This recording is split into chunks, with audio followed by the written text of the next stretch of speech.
नमस्कार। स्वागत है आपका द न्यूज लॉन्चर पर। मैं हूं अशोक वानखड़े, लेकर आया हूं आपका अपना कार्यक्रम द डायरेक्ट हिट। संवाद स्थापित करना एक कला है, कम्युनिकेशन जिसको हम कहते हैं। और बिहार में चुनाव पीक पर है। पहले फेज का मतदान कल हो गया है। दूसरे फेज की रैलियां चल रही थी। पूरे दिन भर न्यूज लॉन्चर पे आप कल बिहार के चुनाव की सरगर्मियों के बारे में रिपोर्ट्स देख रहे थे।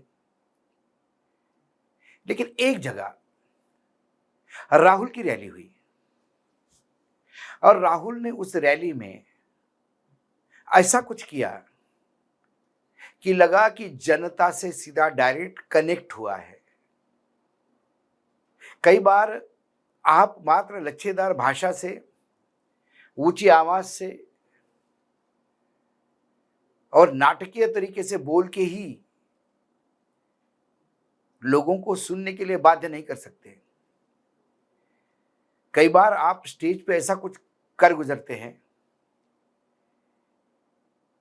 कि लोग आपसे प्यार करने लगते हैं। और यदि ये रैली चुनाव की है और मतदाता सामने बैठा है और आपके उम्मीदवारों के बीच, उम्मीदवार कोई बहुत बड़े वक्ता नहीं है, सामान्य लोग हैं, उनका अपना जो इमोशन है, जो अपनी अंदर की बात है, वो जब लोगों के सामने निकलती है तो हो सकता है कि भाषा का चयन कोई लच्छेदार भाषा या शब्द नहीं होंगे, कविताएं शेर शायरी नहीं होगी, लेकिन कई बार आंसू भी आंखों के संवाद स्थापित करते हैं। और ऐसा ही कुछ पूर्णिया में हुआ। पूर्णिया में राहुल गांधी की रैली थी। रैली खत्म होकर राहुल गांधी निकल रहे थे, इतने में उम्मीदवार वहां के इरफान भाई, उनको स्टेज पे बोलना था।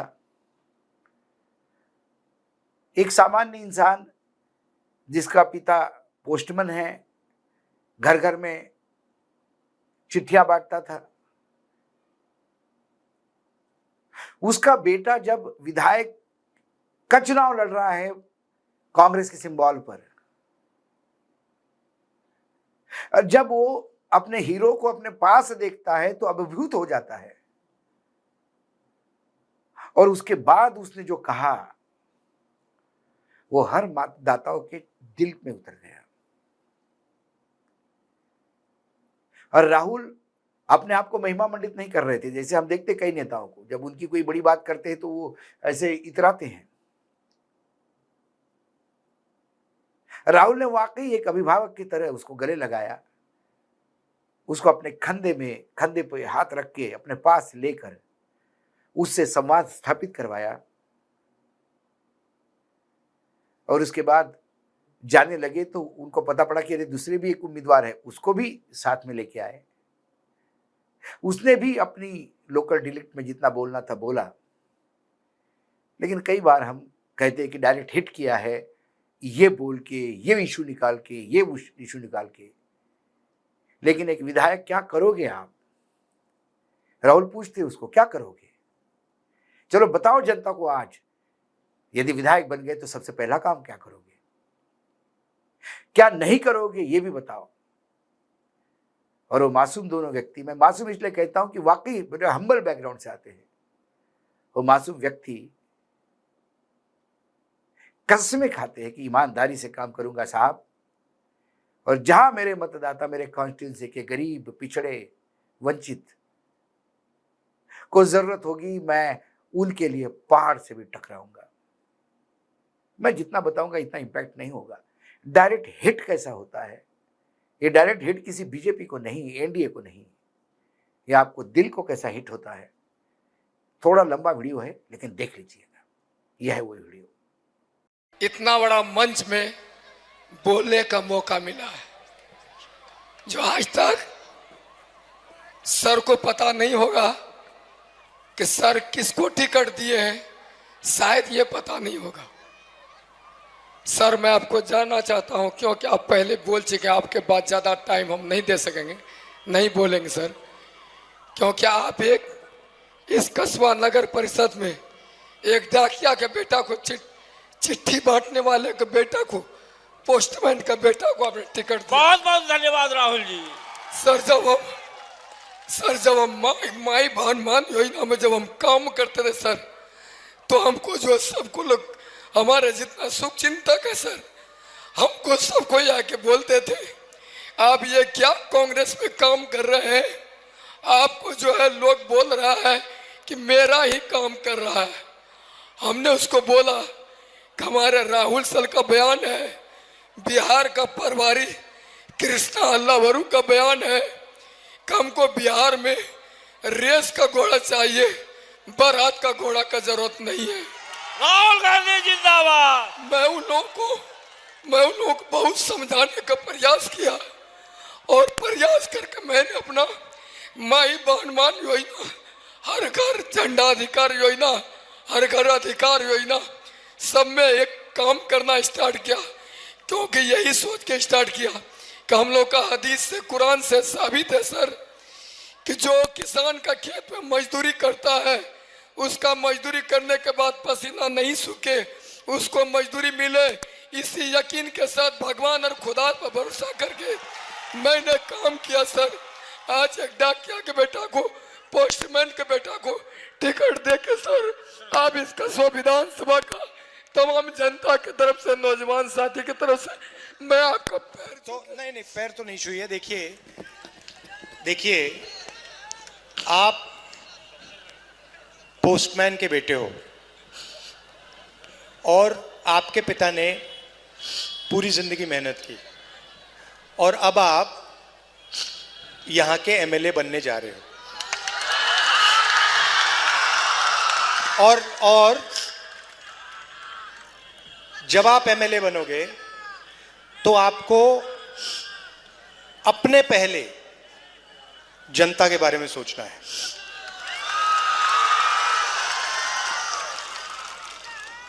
किसानों के बारे में, यहाँ के मजदूरों के बारे में। ये भैया लाइए, मखाना लाइए।